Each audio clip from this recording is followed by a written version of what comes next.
তাকে দেখে বোঝার উপায় নেই, বয়সের হাফ সেঞ্চুরি পার করে ফেলেছেন।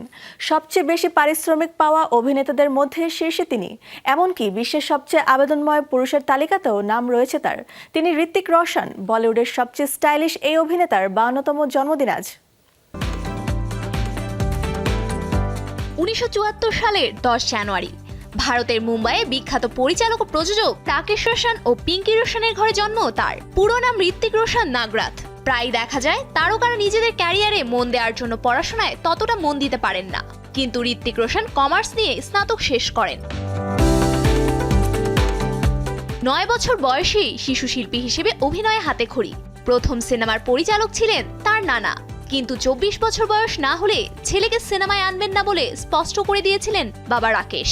জনপ্রিয় এই নায়ক তাই অভিনয়ে আসার আগে 5টি সিনেমায় কাজ করেন সহ-পরিচালক হিসেবে।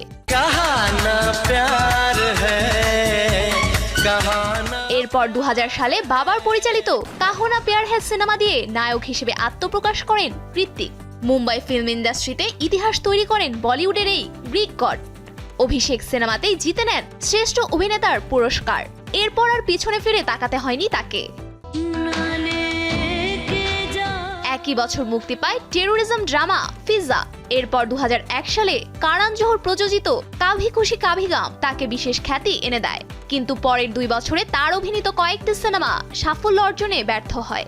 এরপর 2003 সালে বাবা রাকেশ রোশনের সাইফাই জনরার কোই মিল গয়া দিয়ে আবারও সফলতার দেখা পান তিনি। জিতে নেন ফিল্মফেয়ারে শ্রেষ্ঠ অভিনেতার পুরস্কার। পরবর্তীতে এই সিনেমার 3টি সিকুয়েল ক্রিশ, ক্রিশ 2 ও ক্রিশ 3-তেও দেখা যায় তাকে। এরপর একে একে যোধা আকবর, গুজারিশ, ধুম 2, জিন্দেগি না মিলেগি দোবারা, ওয়ারের মতো ব্লকবাস্টার সিনেমা উপহার দিয়েছেন ভক্তদের। অভিনয় ছাড়াও দক্ষ নৃত্যশিল্পী হিসেবেও বিশ্বজুড়ে ব্যাপক জনপ্রিয় তিনি। ঝুলিতে আছে ফিল্মফেয়ার, জি সিনে, আইফা, স্টারডাস্ট পুরস্কার সহ অনেক সম্মাননা। 5ম বলিউড তারকা হিসেবে জায়গা করে নিয়েছেন মাদাম তুসো জাদুঘরে। পাশাপাশি একাধিক দাতব্য কাজের সঙ্গে জড়িত আছেন তিনি। আজকের দিনে গুণী অভিনেতার জন্মদিনে শোবিজ টুনাইট তাকে জানাচ্ছে অনেক শুভেচ্ছা। Happy birthday Hrithik Roshan. Safura Afreen, showbiz tonight.